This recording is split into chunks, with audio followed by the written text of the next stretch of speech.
کل یہ تذکرہ آیا تھا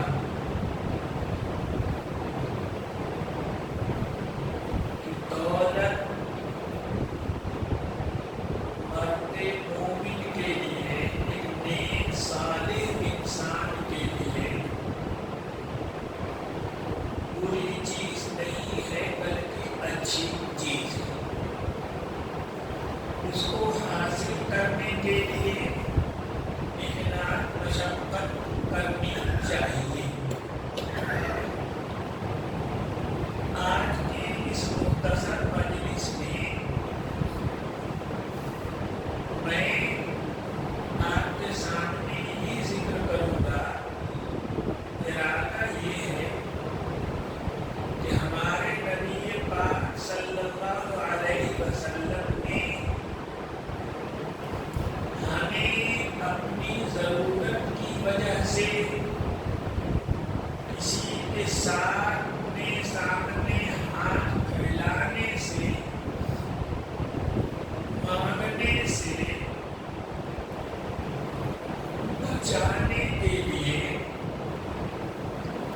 آپ صلی اللہ علیہ وسلم نے ہمیں روزی کمانے کا، اپنی ضروریات کے مقدر پیسہ دولت مال حاصل کرنے کے طریقے بھی بتائے۔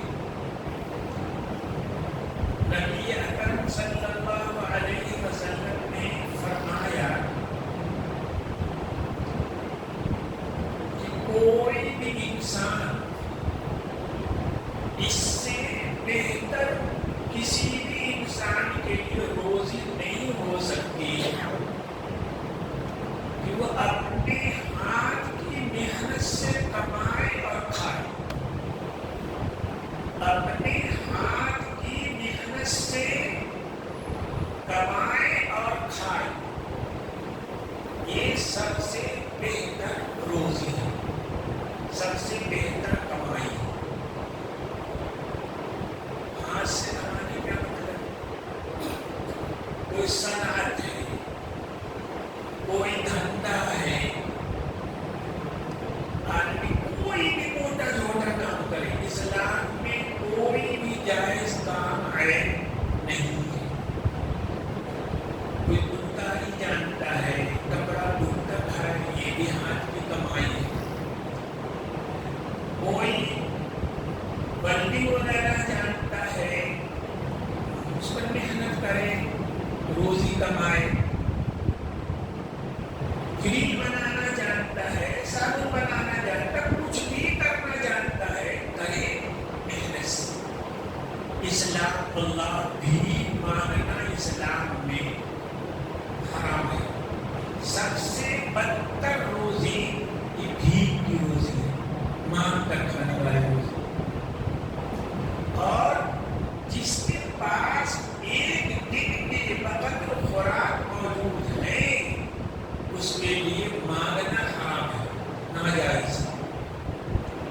یہ جو گلی کوچے میں مسجدوں کے باہر صدا لگائی جاتی ہے، دے دو بھائی اللہ کے نام پر، دے دو بھائی اللہ کے نام پر، اللہ یہ اس سے اسلام رسوا ہوتا ہے، اسلام بدنام ہوتا ہے۔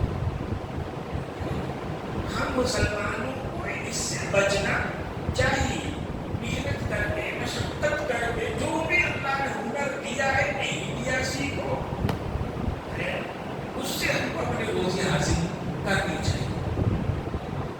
نبی اکرم صلی اللہ علیہ وسلم سے پوچھا گیا کہ کون سی کمائی سب سے بہتر ہے، کون سی کمائی سب سے بہتر ہے، پاکیزہ ہے، اطیب الکسب؟ تو آپ نے فرمایا الکسب من عمل یدیہ، اپنی ذاتی محنت سے جو کمائی ہوگی وہ پاکیزہ کمائی ہے۔ وَبَيْعٌ مَبْرُورٌ، اور بھلی تجارت، اچھی تجارت، اچھی اور بھلی تجارت کیا ہے؟ اچھی اور بھلی تجارت کیا ہے؟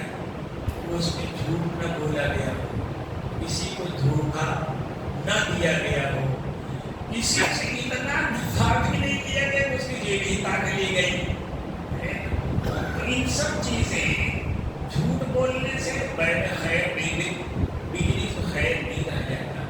دھوکہ دینے سے بجنس میں خیر نہیں رہ جاتا. ہم بیٹھ کریں، بیچے، خریدیں بھلائی کے ساتھ، سچائی کے ساتھ، امانت کے ساتھ، دیانت کے ساتھ. کسی کی بدخواہی ہمارے ذہن میں نہ ہو. وہ بیع مغرور، بھلی بیع، اچھی بیع.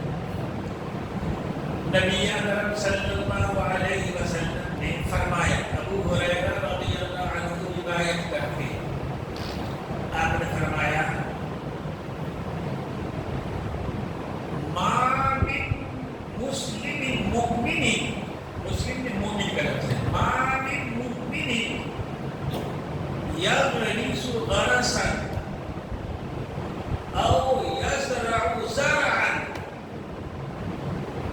فیأکل منه طیر او انسان او بہیمۃ الا کان له صدقہ. کہ جو مسلمان بھی کوئی پیڑ لگائے پھلدار، کیا مطلب باغبانی کرے، کیا مطلب اس کا باغبانی کرے، او زرع او یزرع زرعا، یا کوئی کھیتی کرے. دیکھا میں تجارت اسلام کہتا ہے کرو، باغبانی کرو، زراعت کرو، کوئی بھی اپنے ہاتھ کا دھندا کرو. اسلام کمائی کے جتنے ذرائع ہیں مسلمانوں سے کہتا ہے انہیں اپناؤ. کسی کے صدقہ خیرات کا، کسی کے راشن کا محتاج مت ہو، محنت کرو. اللہ پاک نے دوسروں کو تو حق دیا، تمہیں بھی دیا ہے، کرو. یہ پھر آپ نے فرمایا کہ جب کوئی بھی مسلمان کوئی پیڑ لگائے پھلدار یا کوئی کھیتی کرے، آپ نے فرمایا اس کے پیڑ میں سے، اس کے کھیت میں سے جو پرندہ کھا لے، جو انسان کھا لے چلتا پھرتا، یا کوئی جانور کھا لے، کان لہ صدقہ.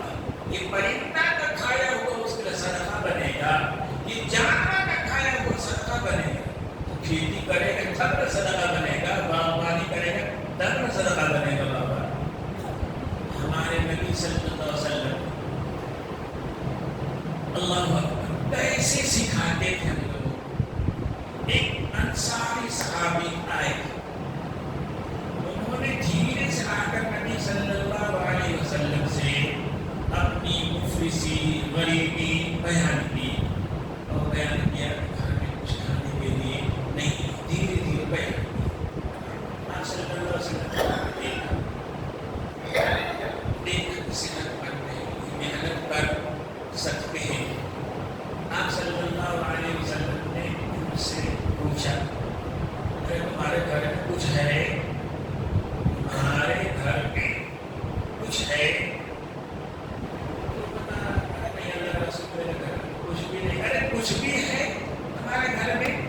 انہوں نے کہا کہ بس ایک ٹاٹ ہے، چٹائی، ایک ٹاٹ ہے جس کو ہم میاں بیوی بچھا کر سوتے ہیں، ٹھنڈ لگتی ہے اس کو توڑ بھی لیتے ہیں، اور ایک پانی کا پیالہ ہے پانی پینے کے لیے. بس یہی دو چیز ہے میرے گھر میں. آپ کہاں جاؤ لے جاؤ لے آؤ. میں کیا سمجھا؟ حضور ہمیں کیسا بنانا چاہتے ہیں، اپنی امت کو کیسے دیکھنا چاہتے ہیں. وہ گئے لے آئے. آپ سے صحابہ بیٹھے ہوئے تھے، دیکھو حضور جیسا نہیں ان کو نہیں دے سکتے تھے.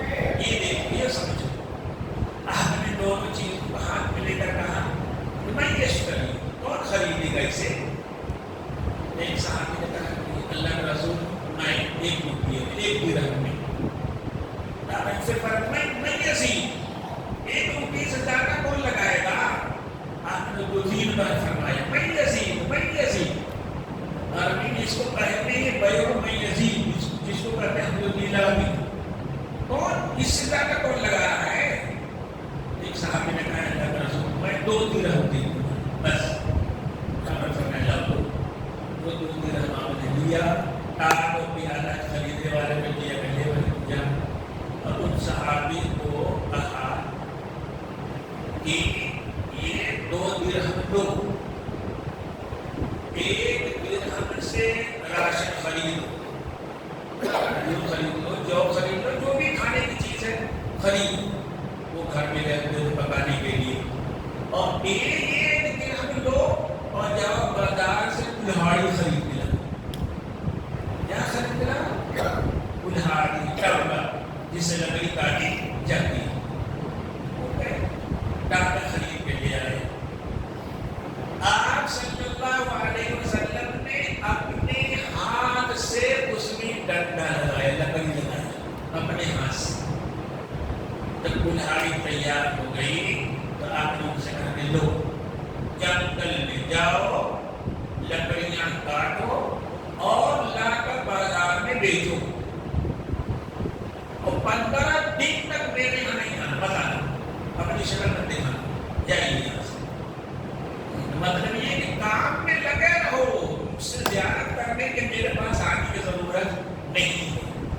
وہ گئے اور 15 دن کے بعد جب آئے ہیں تو ان کے بدن پہ خوب بڑھیا کپڑا بھی تھا اور گھر والوں کا راشن وغیرہ بھی دے دیا تھا خرید کر کے، اور نفع کے 10 درہم الگ سے لے کر آئے تھے۔ تو آپ صلی اللہ علیہ وسلم نے فرمایا کہ یہ بہتر ہے کسی کے سامنے ہاتھ پھیلانے سے۔ جو بھی مانگتا ہے کہ قیامت میں ایسے آئے گا کہ اس کے چہرہ کھلچا ہوا ہوگا، گوشت کھوچا ہوا ہوگا، اس نے مانگ کر کے اپنے کو ذلیل کیا۔ اللہ پاک نے تو انسانیت کی عزت دی تھی، اس عزت کو اس نے بیچا۔ جو خود اپنی عزت نہیں کرے گا تو دوسرے کی عزت کیسے کرے گا؟ دوسرے کی عزت کرے گا۔ اللہ پاک ہمیں معزز دیکھنا چاہتے ہیں، باعزت دیکھنا چاہتے ہیں، کوئی گھسا پیٹا انسان ہم کو دیکھنا نہیں چاہتے۔ بھائیو دیکھیے کیا بہتر ہے، ہمیں کیا سبق ملا اس سے؟ کسی نادار مجبور آدمی جو کر سکتا ہے اسے کسی دھندے سے لگا دے، اس کے پاس ہے اسی کا پیسہ لے کے دھندے سے لگا دو، اس کے پاس نہیں ہے تو بھیک دے کر روزانہ بھیک دو، اس سے بڑھیا ہے کہ اسے ایک مشت تھوڑا پیسہ دے کر کوئی کاروبار کرا دے، کوئی چھوٹا موٹا کاروبار کرا دے، اللہ سے برکت دے دو اسے۔ بھائیو اس سے چندے میں دوسروں کو کھا کھا کر کے ہم زندگی گزار دو، مسجد کے لیے چندہ ٹھیک ہے، مدرسے کے لیے ٹھیک ہے، سب کچھ ہے، لیکن اپنے لیے مانگنا اس کو اللہ پاک پسند نہیں کرتے۔ بہت مجبوری ہے، بہت مجبوری ہے تو قرضہ لے لو، بس بھیک مانگنا دوبارہ نہیں، اللہ پاک قرضہ لے لو، بہت ہو۔ نبی اکرم صلی اللہ علیہ وسلم بھی قرضہ لیا کرتے تھے ضرورت میں، لیکن کس سے؟ مسلمانوں سے اکثر بیشتر نہیں لیتے تھے۔ کیوں؟ مسلمان سے لیں گے تو ہدیہ کرے گا، واپس لے گا نہیں، دے گے تو ہے نا، آپ کے تو سب امت ہی ہے بھائی، ہے نا۔ کوئی بھی مسلم اپنے دین کو اگر قرضہ دے گا تو کبھی پھر سے مانگنے جائے گا کیا؟ محمد حضور صلی اللہ علیہ وسلم ہے نا، سب لوگ امتی ہیں، تو اگر مسلمان سے قرضہ لیتے تو اولا وہ قرضہ کے بجائے ہدیہ دیتا، اور قرضہ دے دیتا تو کبھی مانگتا نہیں۔ اس لیے آپ عام طور پہ غیر نان مسلم سے قرضہ لیتے ہیں، یہودی مدینے میں بستے تھے، ان سے کیا کرتے تھے؟ قرضہ لیتے تھے۔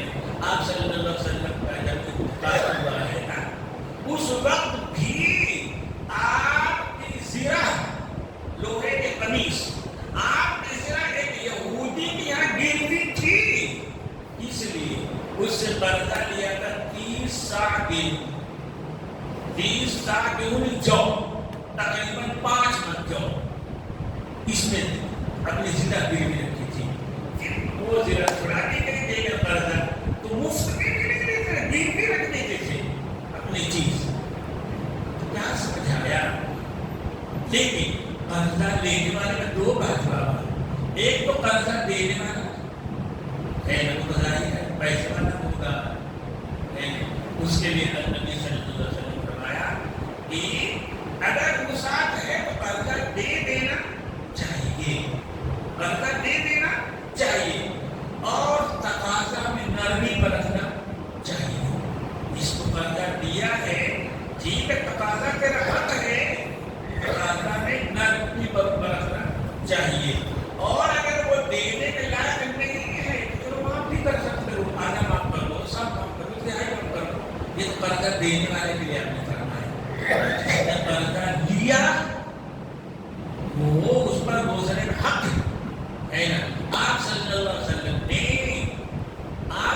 وسلم نے فرمایا کہ جو شخص قرضہ لے اور اس کی نیت ہے، ارادہ ہے کہ وہ قرضہ دے گا، اللہ پاک اس کا قرضہ ادا کرا دے گا، اس کے مال میں کمائی میں برکت دے گی، اس کا قرضہ ادا ہو جائے گا۔ جس کی نیت ہے کہ قرضہ کے بہانے لا پڑا دو، قرضہ لے لو، کون مانگ کے آتا ہے مانگنے جائے تو نہیں ہے، یعنی دینے کے نیت نہیں ہے۔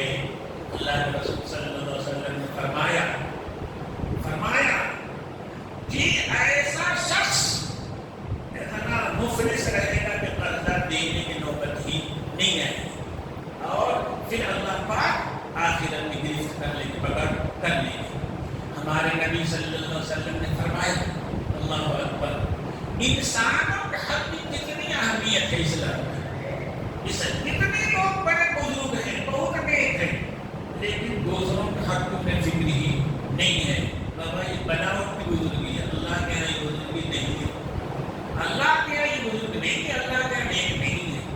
نبی اکرم صلی اللہ علیہ وسلم نے فرمایا کہ جو شخص بھی اللہ کی راہ میں شہید ہو، پھر زندہ کیا جائے، پھر شہید ہو، پھر زندہ کیا جائے، پھر شہید ہو، اللہ اس کے ہر گناہ معاف کر دیں گے، الا الدین، مگر انسانوں کا جو حق لے رکھا ہے، دین لے رکھا ہے، اللہ اسے معاف نہیں کریں گے، اس کی وجہ سے گرفت ہو جائیں گے۔ نبی اکرم صلی اللہ علیہ وسلم کے پاس جب کوئی جنازہ آتا تو پوچھتے کہ اس پر کسی کا قرضہ ہے، تو کہا جاتا کہ نہیں، جنازہ پڑھا دیتے، جنازہ پڑھا دیتے۔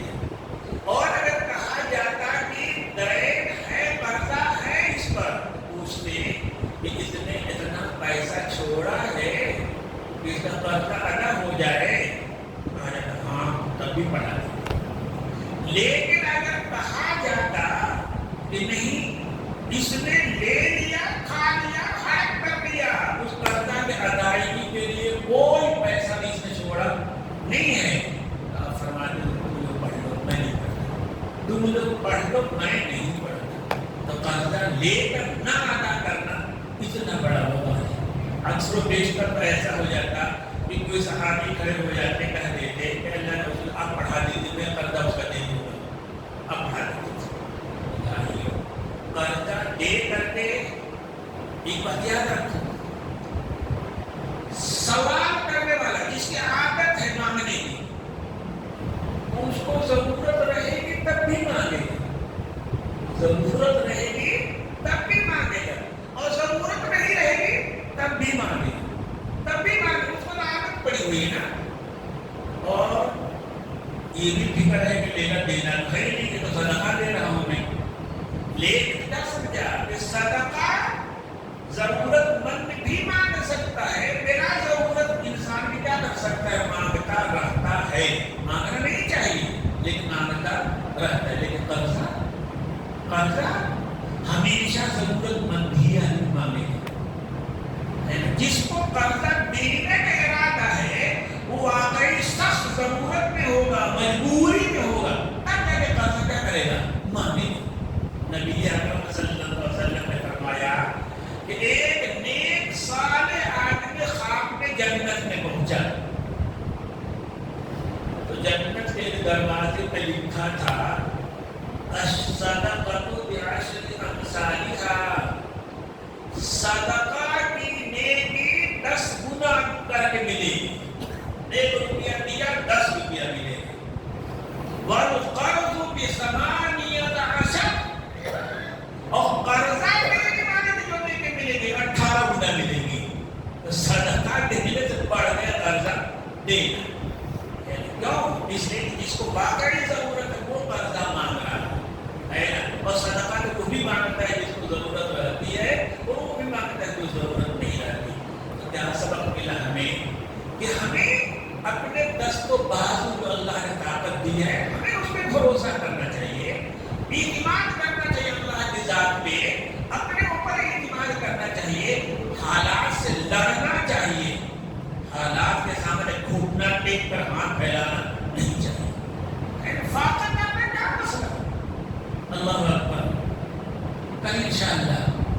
یہ اس وقت پر بات کا 20 منٹ ہو گیا.